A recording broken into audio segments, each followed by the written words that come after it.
बिस्मिल्लाहिर्रहमानिर्रहीम। Lecture 14 B के साथ और हम सब्जेक्ट पढ़ रहे हैं कंप्यूटर आर्किटेक्चर।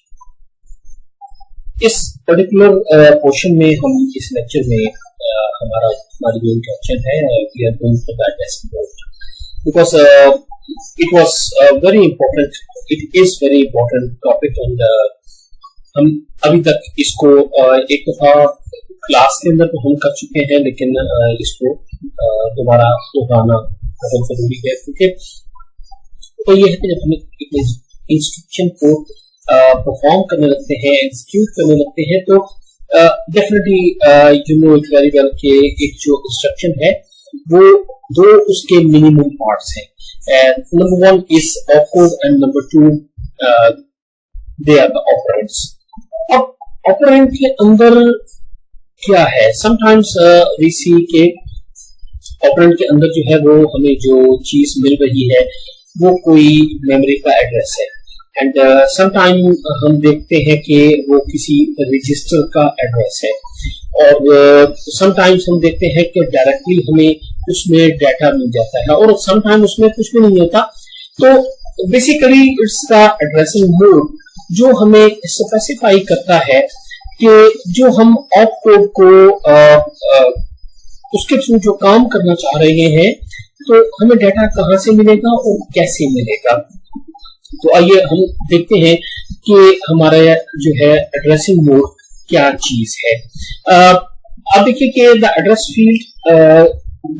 फील्ड और the fields in the typical instruction format are relatively small.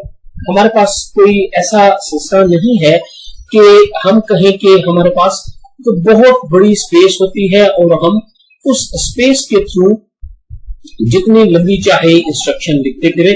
नहीं, हमारे पास जाहिर है एक लिमिटेड साइज है जो फर्स्ट कीजिए कि हमारे रजिस्टर का भी एक साइज है, हमारी मेमोरी का भी एक साइज है और हमें जो है अपनी जो इंस्ट्रक्शन है उसको बहरहाल इसके अंदर ही रखना है। और हम क्या करते हैं कि हम एक ऑपकोड हमारे पास होता है और दूसरा पार्ट होता है ऑपरेंड और हम बड़ी तफसील के साथ देख चुके हैं कि ऑपरेंड में भी 1 2 3 और इट में भी 0। बात यह है कि हमें क्या चीज बताती है कि इस वक्त ऑपकोड के साथ जो हमारा ऑपरेंड है वो क्या चीज है। अगर वो है क्या वो 0 ऑपरेंड है, वो 1 ऑपरेंड है, वो 2 है, वो 3 है। अगर ये फैसला अगर हमारा हो भी गया कि वो कितने ऑपरेंड है तो उसके बाद हमें ये देखना है कि जो ऑपरेंड है वो क्या है। वो कोई मेमोरी एड्रेस है, हम मेमोरी एड्रेस को अमूमी तौर पे पैरेंथेसिस के अंदर शो करते हैं, और क्या वो किसी रजिस्टर का नंबर है एंड फाइनली डाटा हमें वहां से किसी रजिस्टर से उठाना है या उस रजिस्टर के अंदर भी कोई एड्रेस है या डायरेक्टली डाटा पड़ा है। इसी तरह जो हमारा एक मोड है उसके अंदर फर्स्ट कीजिए कि ऑपरेंड हमारा है 250 तो वो डायरेक्टली डाटा की सूरत में एज इट इज पड़ा होता है और या फिर जो है वो मेमोरी का एड्रेस हो सकता है। तो हमें ये देखना होगा कि एक्चुअली उसको किस तरह से इंटरप्रेट करना है और किस तरह से लेना है। जो असल मकसद है हमारा मकसद एड्रेसिंग मोड का ये होता है कि ऑपरेंड कम से कम जगह घेरे, ठीक है। तो उसके लिए हम बहुत सारे रास्ते अडॉप्ट करते हैं और लेट अस सी के हमारे पास कौन कौन से एड्रेसिंग मोड्स हैं।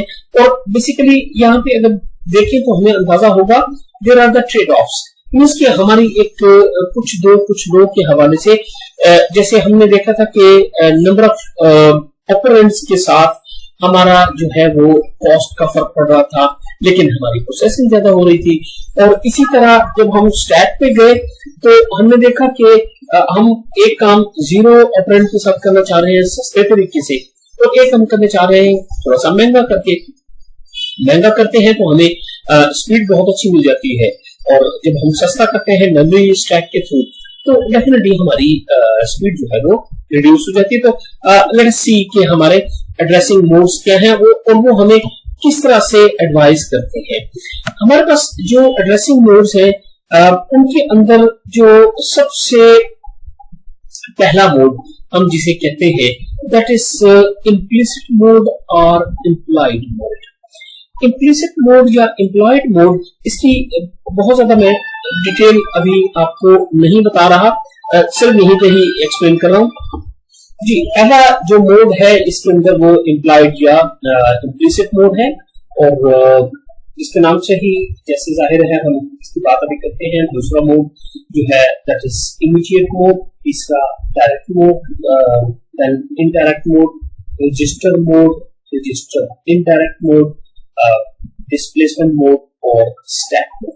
ये हमारे मुख्तलिफ एड्रेसिंग मोड्स हैं। Let us start one by one, और हम इसमें देखते हैं कि हमें क्या इनके अंदर एडवांटेजेस हैं, इनमें क्या डिसएडवांटेजेस हैं। तो सबसे पहले हम चलते हैं इम्प्लॉइड मोड की तरफ। इम्प्लॉइड मोड जैसे कि इंग्लिश में इसका जो मतलब होता है इम्प्लॉइड का, तो कोई चीज जो कि बज़ाहिर बिल्कुल खुली खुली सामने तो ना हो, लेकिन we can have the idea.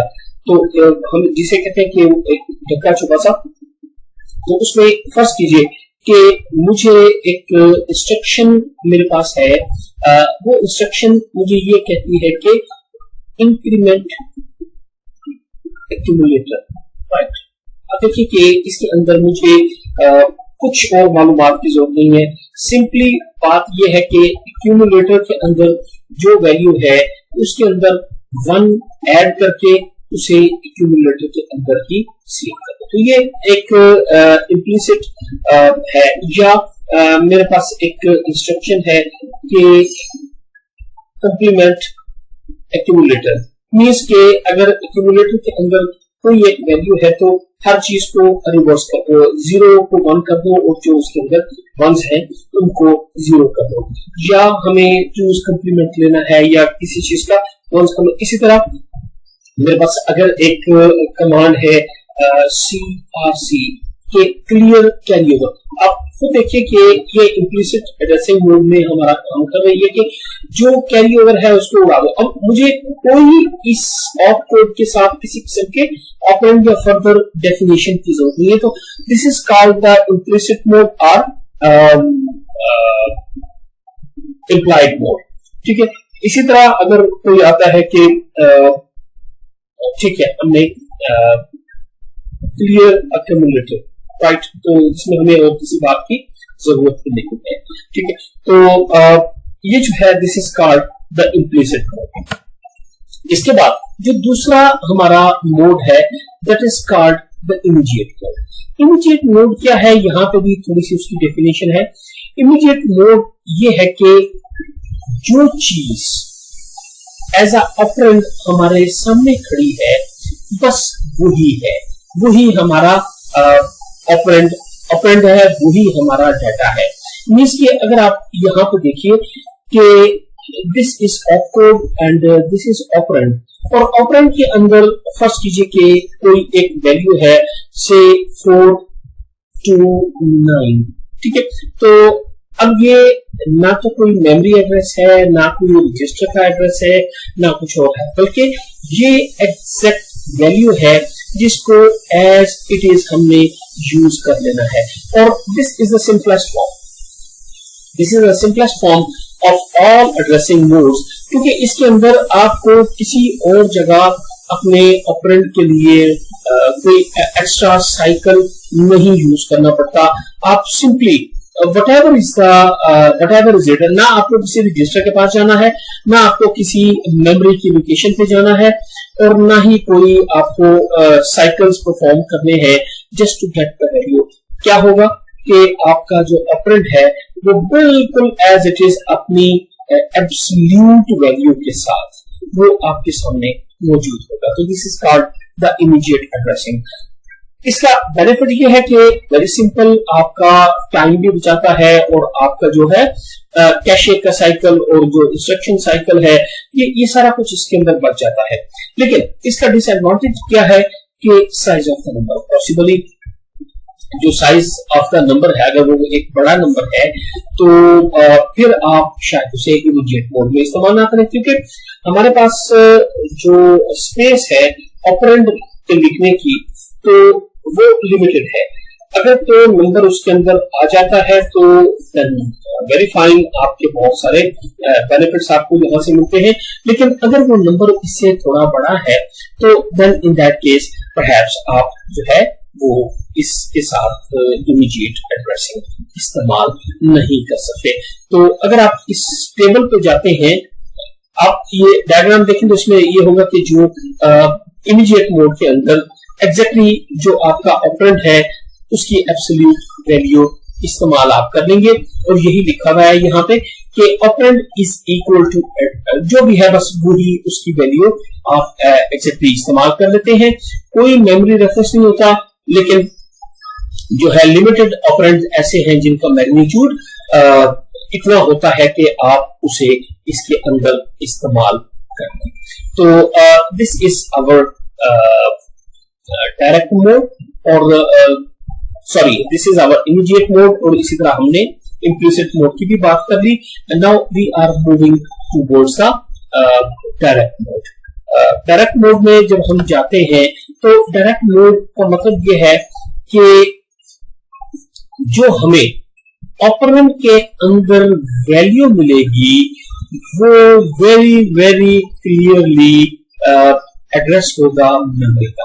तो मेमोरी का एड्रेस होगा, then we shall go there, we shall get our data. हमें अपना जो ऑपरेंड है वो एग्जैक्टली आराम से वहां से मिल जाएगा with in a single cycle. इसका मतलब ये है कि जो हमें इस डायरेक्ट एड्रेसिंग में जो हमें एज अ ऑपरेंड मिलेगा वो इफेक्टिव एड्रेस होगा। ये लफ्ज एक जो है वो हमारे लिए समझना जरूरी है कि इफेक्टिव एड्रेस क्या है, या उसे दूसरे मानों में हम फिजिकल एड्रेस भी कहते हैं। तो इफेक्टिव एड्रेस की बात अभी हमें बस ये समझ लीजिए कि जो एग्जैक्ट जहां पे डाटा पड़ा है वो यही है। अब जब हम इनडायरेक्ट एड्रेसिंग मोड में जाएंगे तो हमें इफेक्टिव एड्रेस का जो मीनिंग है वो ज्यादा बेहतर तरीके से क्लियर हो जाएगा। अच्छा, इसमें थोड़ा सा ये लिखा हुआ है कि a very simple form of the addressing is the direct addressing in which the addressing field contains the effective address of the operator, right? कि जो यहाँ पे एड्रेस लिखा हुआ है वो वेरी एक्यूरेटली आपकी मेन मेमोरी के अंदर डाटा का एड्रेस है। The technique was common in earlier generation of the computer but is not common or contemporary architecture. इसके अंदर चूंकि only one memory reference होता है and no special calculation, the obvious limitation is to provide only the limited address space। यानी कि अगर आप जो आपकी ऑपरेंड की स्पेस है उसके अंदर मेमोरी का एड्रेस रखने की पूरी गुंजाइश है। से फॉर एग्जांपल जैसे आजकल आपके कंप्यूटर्स हैं उनके अंदर जो आपकी मेमोरीज है, अगर वो फर्स्ट कीजिए कि 8 GB मेमोरी है उसकी, तो 8 GB मेमोरी का क्लियर मीनिंग ये है कि 2 raised to power 3 multiplied by 2 raised to power 30। तो इसका मतलब यह है कि 8 GB के अंदर जो आपके नंबर ऑफ लोकेशंस होंगी 2 raised to power 33। It means कि आपको वहां पे इसके अंदर जितने एड्रेसेस रखने होंगे तो you need 2 raised to power 33 number of addresses. तो 33 बिट लॉन्ग आपका एड्रेस होगा। तो डायरेक्ट एड्रेसिंग का मतलब ये होगा कि आपको जो एक एड्रेस, अगर आप सिंगल एड्रेस इंस्ट्रक्शन पे है और आप डायरेक्ट मोड इस्तेमाल कर रहे हैं तो 33 bits will be utilized by a single operand. तो डेफिनेटली अगर आप 3 इंस्ट्रक्शन 3 एड्रेस इंस्ट्रक्शन पे है तो इसका मतलब यह है कि ऐसे 99 बिट्स आपको सिर्फ चाहिए होंगी just to place 3 operands here. और डेफिनेटली आपको उनके लिए जो फैचिंग साइकिल है वो भी करना होगा। तो इसका मतलब यह है कि ये आज के दौर में भी ये कोई बहुत ही अच्छा मेथड नहीं है डायरेक्ट एड्रेसिंग का।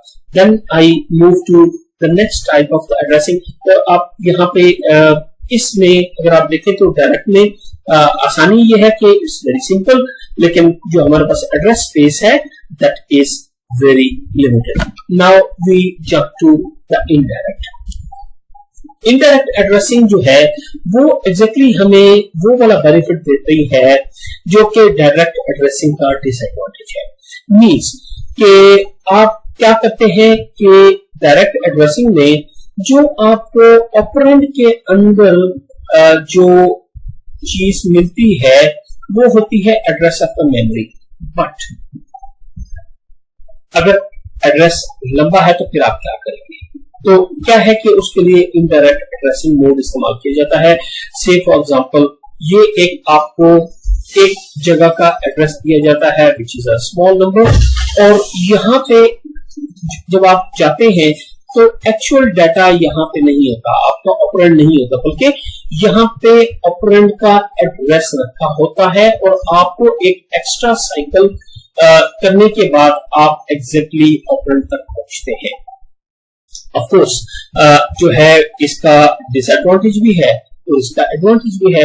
एडवांटेज जो है एड्रेसिंग का, अगर आप देखिए तो इसके अंदर जो आपका इफेक्टिव एड्रेस है वो विद इन द पेरेंथेसिस आपने एक एड्रेस लिखा हुआ है। मींस कि जो आपका ऑपरेंड है वो एक्चुअली एड्रेस की लोकेशन है, एड्रेस की लोकेशन है, not it's data, or it's not the operand, rather it's the address of the location from where you can get a new address। जैसे sometimes आपको फर्स्ट कीजिए कि किसी पर्टिकुलर पर्सन का फोन नंबर चाहिए and आपके पास वो नंबर नहीं है, लेकिन आप किसी और के पास सिर्फ इसलिए कॉल करते हैं कि जी आपको उसका फोन नंबर दिया जाए। तो this is just like indirect addressing कि आप पहले एक जगह से आप एक अपना एक साइकिल चलाते हैं और इस साइकिल में आप उस जगह पे पहुंचते हैं जहां से आपको इसका एड्रेस मिलेगा।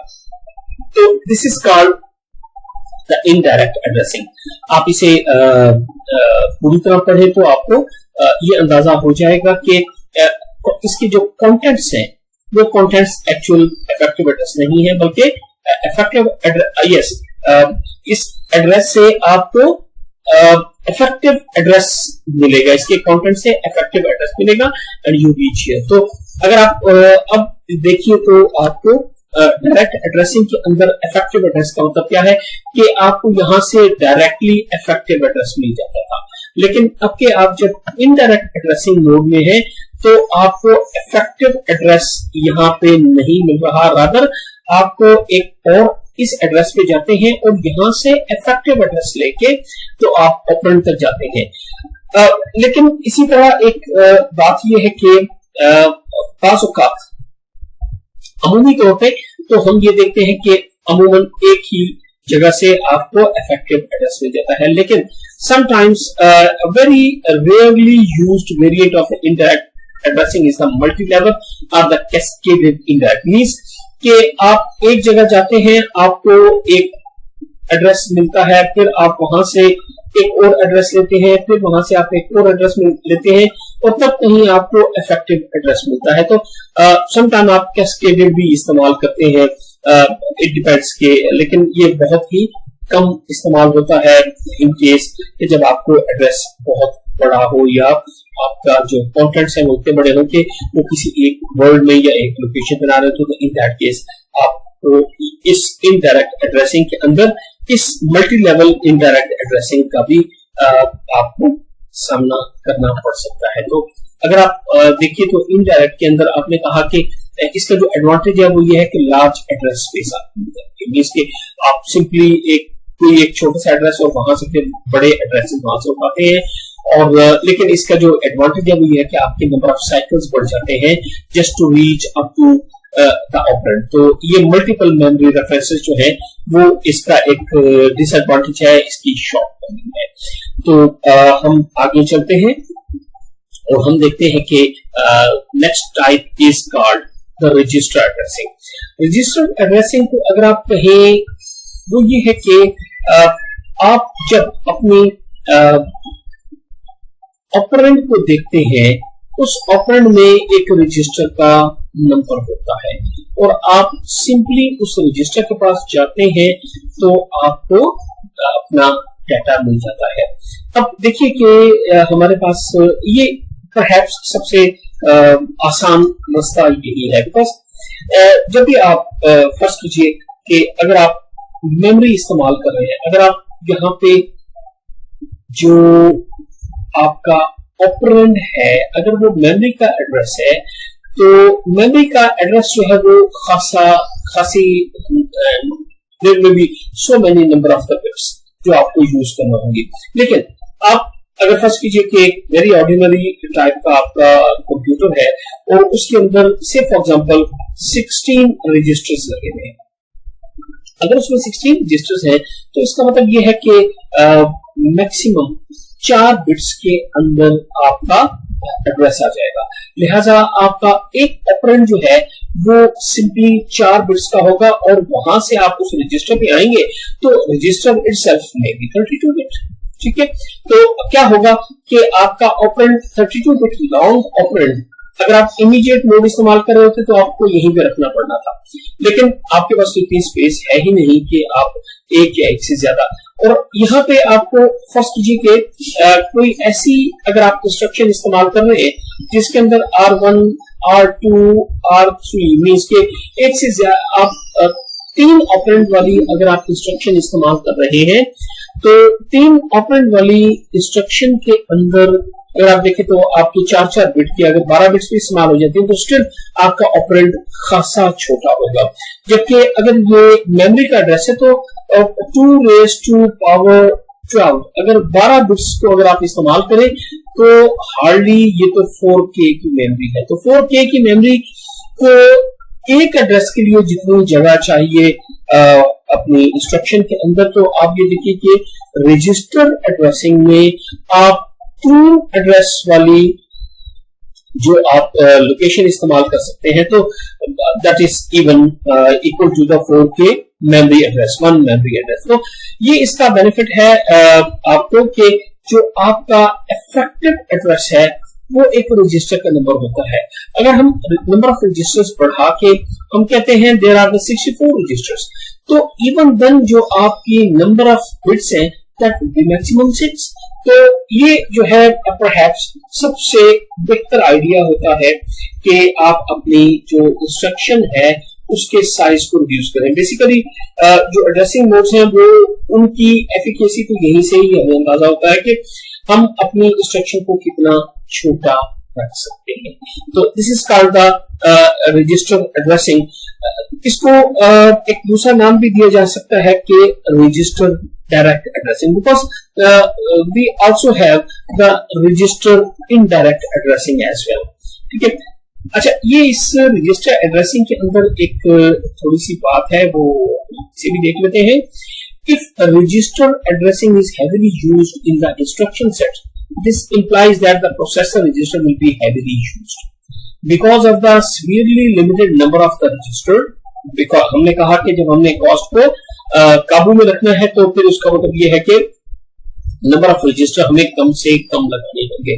अगर हम मेमोरी पे जाने से बचना चाहते हैं तो हम ज्यादा रजिस्टर लगाएं, और हम जो है अगर ज्यादा रजिस्टर नहीं लगाते और कम रजिस्टर को हैवीली यूज करते हैं तो फिर हमें अपनी इंस्ट्रक्शंस के अंदर इन रजिस्टर्स को साथ के साथ फारिग करने का भी बंदोबस्त करना होगा। अगर हमारा प्रोसेसर जो है उनको साथ के साथ फारिग नहीं करता तो फिर क्या होगा कि फिर हमारे पास रजिस्टर अवेलेबल नहीं होंगे जब हमें कोई प्रोसेसिंग करना होगी। जैसे हम देख चुके हैं कि जहां पे हमारे पास रजिस्टर नहीं थे, फर्स्ट कीजिए कि 1 रजिस्टर इंस्ट्रक्शन या उसके अंदर तो हमें एक ही काम बहुत सारी दफा करना पड़ा। तो ये इसके अंदर एक्स्ट्रा एक डिटेल थी जो हमें अंदाजा होना चाहिए। Otherwise this is considered to be one of the fastest mode.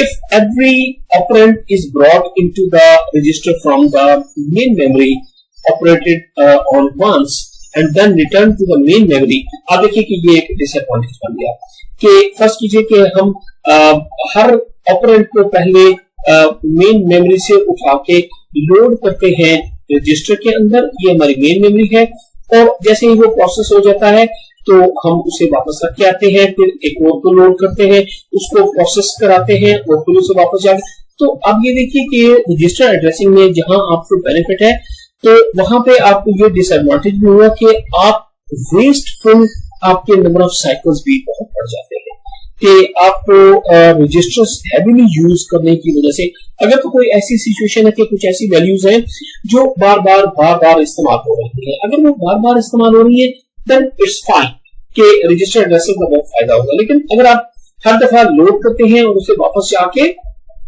System में रख के आते हैं तो इसका मतलब यह है कि आप वेस्टफुल नंबर ऑफ साइकिल्स आपके बढ़ जाते हैं and this is a principal disadvantage with your register addressing. Next I am going to the indirect register addressing के जो रजिस्टर्स का एक टिपिकली जो डिसएडवांटेज है वो हम यहाँ पे इसे कवर कर रहे हैं, लेकिन इसके बावजूद आपके नंबर ऑफ साइकिल जो है वो इससे बढ़ जाते हैं। This is the register indirect addressing. Register indirect addressing में हम ये कहते हैं कि हमें रजिस्टर से जो वैल्यू मिलेगी वहां से हम जब उस रजिस्टर को टच करेंगे तो वहां पे हमें ऑपरेंड नहीं मिलेगा, रादर हमें वहां से एक और एड्रेस मिलेगा जो कि से फॉर एग्जांपल मेन मेमोरी के अंदर हमें एग्जैक्ट ऑपरेंड का एड्रेस बताएगा। अगर आप इसे और से देखें तो ये बिल्कुल इसी तरह इनडायरेक्ट एड्रेसिंग मोड है जिसमें कि हमें एक जगह से जाके पहले अपने ऑपरेंड के अंदर से एक एड्रेस लेना है, उस एड्रेस से जाके ऑपरेंड का फर्दर एड्रेस लेना है। तो this is just like register addressing के अंदर जो पहली एड्रेसिंग हमने देखी है तो हम उसको अगर कह दें वो डायरेक्ट एड्रेसिंग थी तो in this way we can have the indirect register addressing. Thus, for register indirect address, the advantage and the limitation of the addressing and are basically the same, जो कि normally direct mode की और indirect mode की जो advantages और disadvantages हैं तो वही हमें register की सूरत में भी direct और indirect addressing की सूरत में हमारी वही disadvantages हैं।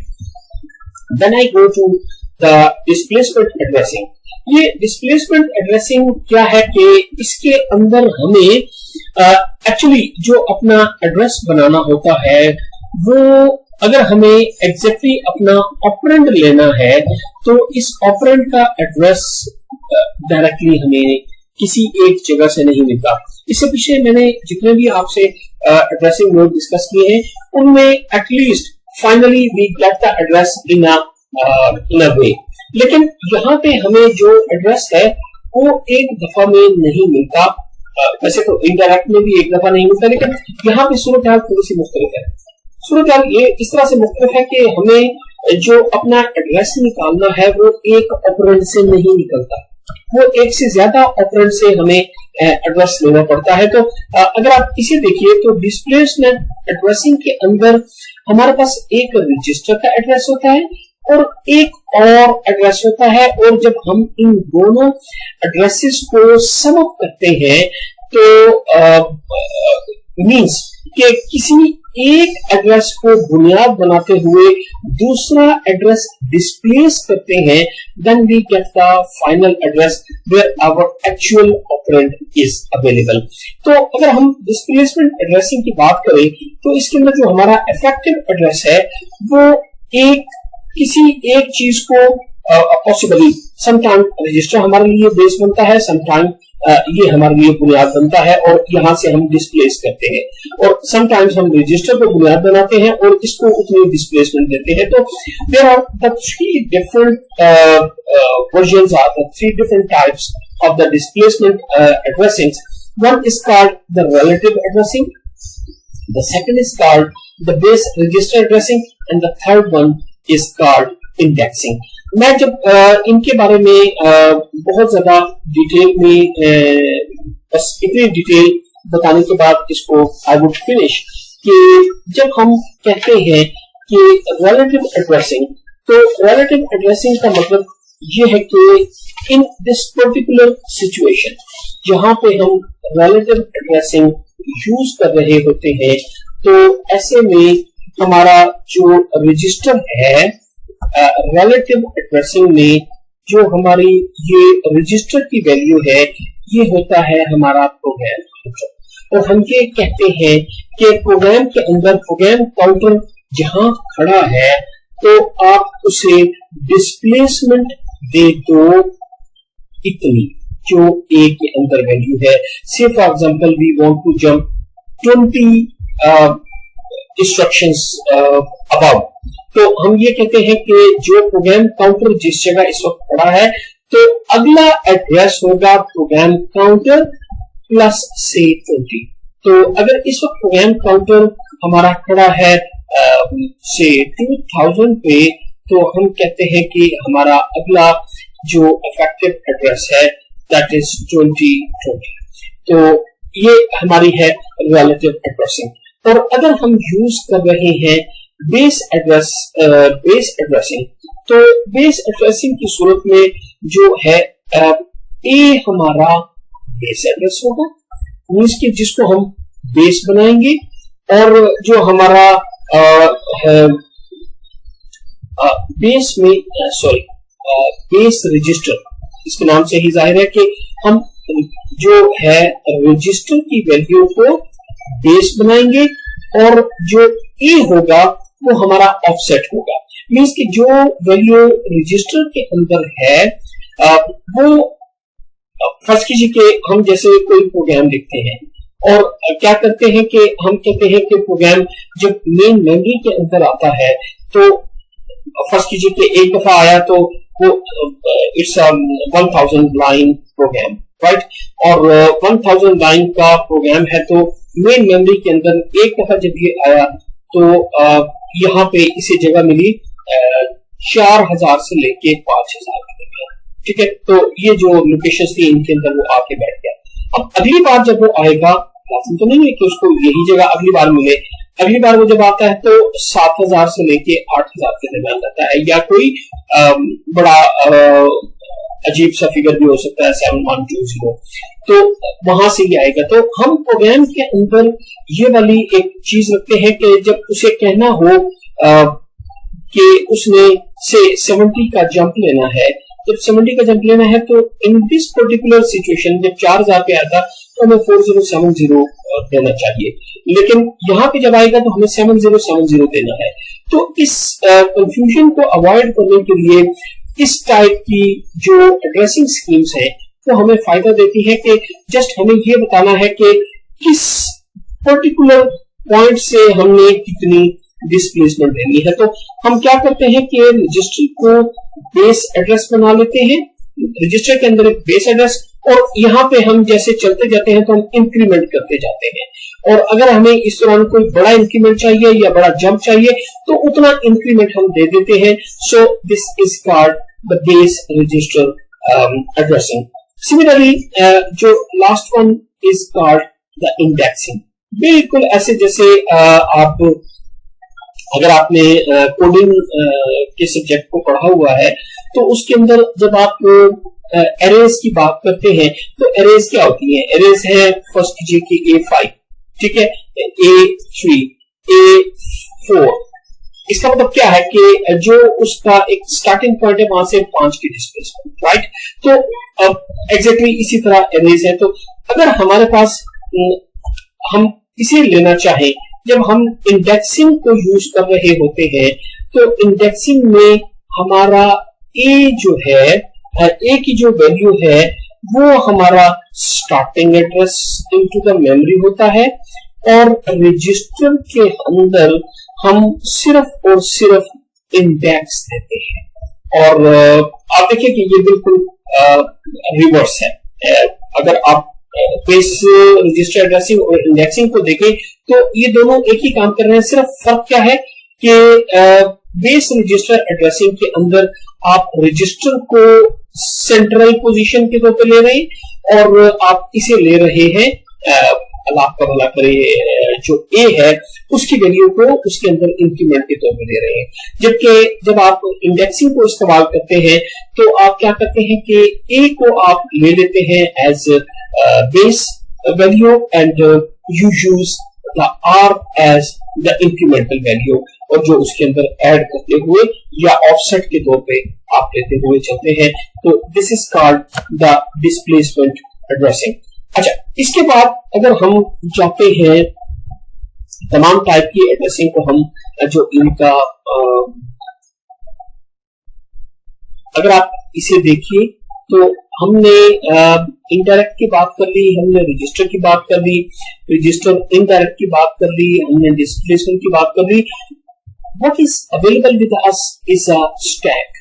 तो मैं इस स्टैक को अगर आप देखिए तो effective address is always the top of the stack. और इसी लेक्चर के अंदर जो आज के हमारे लेक्चर्स थे, इनके अंदर हम बहुत ज्यादा तफसील के साथ स्टैक को देख चुके हैं, तो मैं इस एड्रेसिंग मोड के ऊपर कोई भी बात नहीं करूंगा। और जो इसका एडवांटेज है, प्रिंसिपल एडवांटेज, अगर आप को याद हो जो हमने सुबह तक इसको देखा था कि जब भी हम स्टैक मोड को इस्तेमाल करते हैं तो बेसिकली हम जीरो एड्रेस के साथ चल रहे होते हैं कि हम कोई भी एड्रेस इस्तेमाल नहीं कर रहे थे, हमारा ऑपरेंड कोई नहीं होता। तो जो है हमें जो इसका एडवांटेज है वो ये है कि वो जो जाके फेचिंग साइकिल्स वो सारा वो हमारा इसके अंदर बच जाता है। लेकिन बहरहाल ये कोई बहुत अच्छा मेथड नहीं गिना जाता। तो यहाँ पे मैं इस पार्ट को फिनिश करता हूँ, that is the addressing mode. और अब हमें जो चीजें देखना है, थोड़ा सा हमें बस के ऊपर बात करनी है बचे हुए लेक्चर्स के अंदर, और कुछ हमें इसके साथ साथ बात करना है regarding our control units and the processors. तो from here, thank you very much.